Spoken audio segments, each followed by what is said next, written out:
Hello friends, I am Sumitra and welcome to TET मंथन।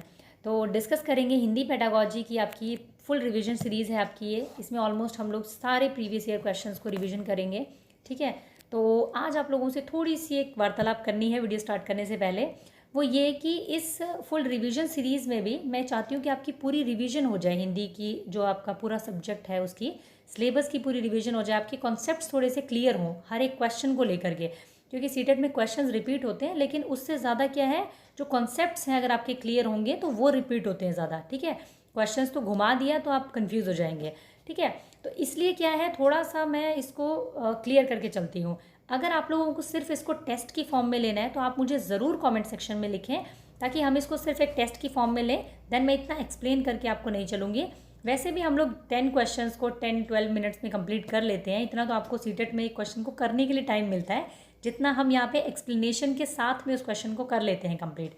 फिर भी अगर आपको सिर्फ इसको टेस्ट की फॉर्म में लेना है और सिर्फ आंसर आपको जानना होता है क्वेश्चन का, तो हम उस तरीके से भी कर लेंगे। ठीक है, तो आप मुझे कमेंट सेक्शन में ज़रूर बताएं, क्योंकि अगर 10 मिनट की वीडियो होती है और उसमें अगर 3 मिनट तक आप उसको स्किप कर करके सिर्फ देख रहे हैं, दैट मीन्स उस 10 मिनट की वैल्यू जो है मेरी उस डिस्कशन की, वो सिर्फ 3 मिनट रह जाती है फिर।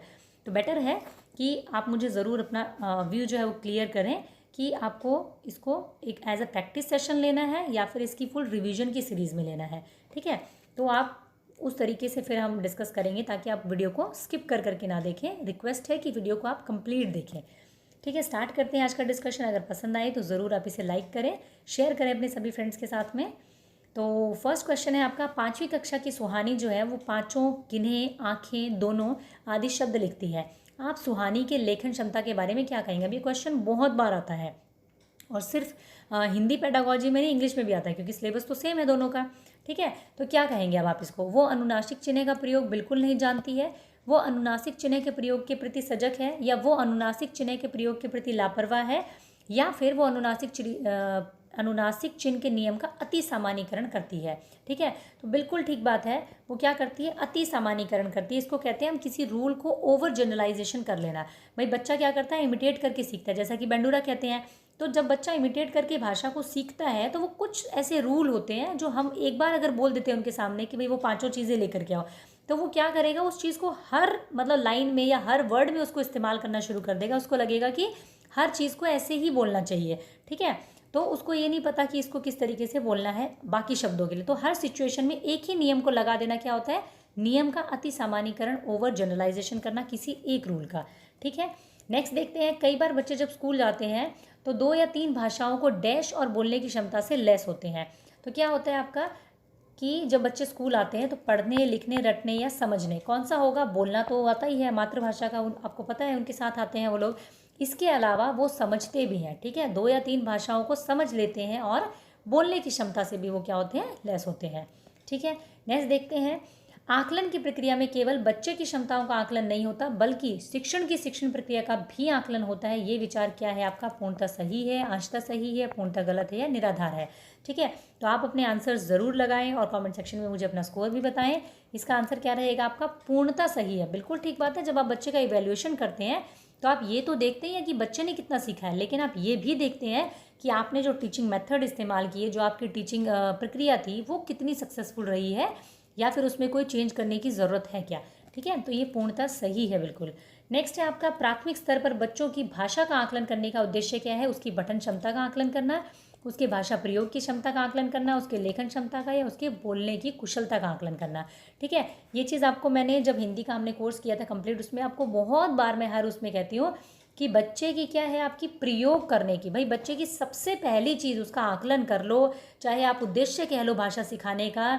हर चीज़ के लिए आपका सबसे बेस्ट ऑप्शन क्या होगा कि वो भाषा को प्रयोग कर सके, यूज़ में ला सके, तब क्या है? फ़ायदा है भाषा सिखाने का, वरना कोई फ़ायदा नहीं है। ठीक है, तो भाषा प्रयोग की क्षमता का आकलन जो होगा वो भाषा आकलन का सबसे बेस्ट उद्देश्य होगा। ठीक है, नेक्स्ट देखते हैं आपका, रीमा ने 3री कक्षा में पढ़ने वाली रितिका की भाषा क्षमता, भाषा निष्पादन संबंधी क्रमिक प्रगति का ब्यौरा उसके अभिभावकों को दिया है। तो रीमा ने डैश के आधार पर ये जानकारी दी है। अवलोकन, पोर्टफोलियो, जांच सूची या फिर लिखित परीक्षा।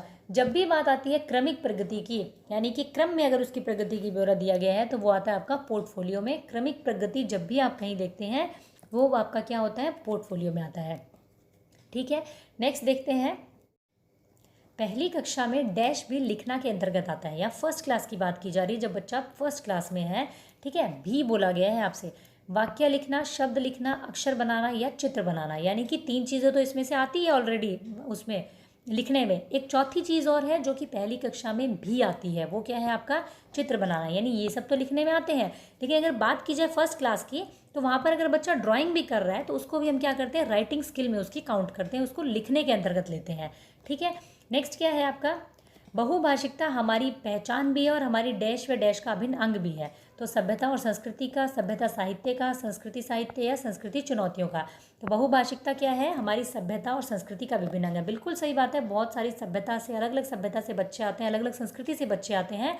वो जो बहुभाषिकता है तो हमारी सभ्यता और संस्कृति की वो क्या है? पहचान है, जिसको कि हमें क्या करना चाहिए? एज अ रिसोर्स इस्तेमाल करना चाहिए आपका कक्षा में। ठीक है, किसी विषय को सीखने का मतलब है उसकी डैश को सीखना और उसकी डैश को सीखना। किसी भी विषय को सीखते हैं तो उसकी अवधारणाओं, विषय वस्तु और उपयोगी अवधारणाओं, शब्दावली को, शब्दावली और विषय को। तो बिल्कुल आपका आंसर क्या रहेगा? किसी भी विषय को जब हम सीखते हैं तो उसकी अवधारणा यानी उसकी कॉन्सेप्ट्स को और उसकी विषय वस्तु को सीखना क्या है आपके लिए ज़रूरी होता है, उसका मतलब है आपका। ठीक है, प्राथमिक स्तर की पाठ्य पुस्तक में कार्टून, भाषण, विज्ञापन आदि बच्चों की भाषा क्षमता विकास में सहायक है, बाधक है, निरर्थक है या अनुपयोगी है। तो बिल्कुल ठीक बात है, प्राथमिक स्तर पर जो छोटे बच्चे होते हैं उनकी पाठ्य पुस्तक में अगर कार्टून्स होंगे, भाषण होंगे, विज्ञापन, ये सारी भाषा क्षमता के विकास के लिए बिल्कुल उसके लिए क्या रहेंगे? सहायक रहेंगे। बच्चा रिलेट करता है इन सब चीज़ों से। ठीक है, बच्चे अपनी मातृभाषा का प्रयोग करते हुए हिंदी भाषा की कक्षा में अपनी बात कहते हैं, ये बात क्या है? स्वाभाविक है, निंदनीय है, विचारणीय है या अनुचित है? ठीक है, तो बिल्कुल क्या है? स्वाभाविक है। बच्चे अपनी मातृभाषा का प्रयोग करते हैं क्योंकि भाई वो उनकी मदर टंग है। ठीक है, जब बच्चे क्लास में आते हैं तो उनके पास एक ही चीज़ होती है जो लेके आते हैं साथ में, वो होती है उनकी मातृभाषा। तो वो स्वाभाविक है कि वो हिंदी या जो भी टारगेट लैंग्वेज है उसके साथ साथ में अपनी मातृभाषा का प्रयोग करते हैं, उसमें बात कहते हैं, ये स्वाभाविक है। इनमें से कौन सा भाषा आकलन में सबसे कम प्रभावी तरीका है? कहानी कहना, कहानी लिखना, घटना वर्णन या फिर श्रुत लेख। तो ये तीनों ही आपके अच्छे तरीके हैं भाषा आकलन के। बट श्रुत लेख यानी कि डिक्टेशन, अब डिक्टेशन में आप भाषा का आकलन कितना कर पाएंगे? उसमें तो आप सिर्फ ये देख सकते हैं बच्चा वर्तनी की गलतियाँ कितनी करता है, स्पेलिंग्स की कितनी मिस्टेक करता है, उसमें भाषा का इतना प्रभावी ढंग से आकलन नहीं हो पाता। कहानी कहेगा तो आप उसकी मौखिक क्षमता का आकलन करेंगे, कहानी लिखेगा तो आप उसकी लेखन क्षमता का आकलन करेंगे, घटना का वर्णन करेगा तब भी आप उसकी क्या करेंगे? जो उसकी विचार है, जो उसकी मौखिक क्षमता है उसका आकलन करेंगे। यानी तीनों ही प्रभावी तरीके हैं। बट श्रुत लेख यानी डिक्टेशन में क्या है? आप उसकी सिर्फ स्पेलिंग मिस्टेक या मात्रा वगैरह का ध्यान रख सकते हैं, वो मतलब कम प्रभावी तरीका है ये आपका। ठीक है, नेक्स्ट देखते हैं क्या है आपका।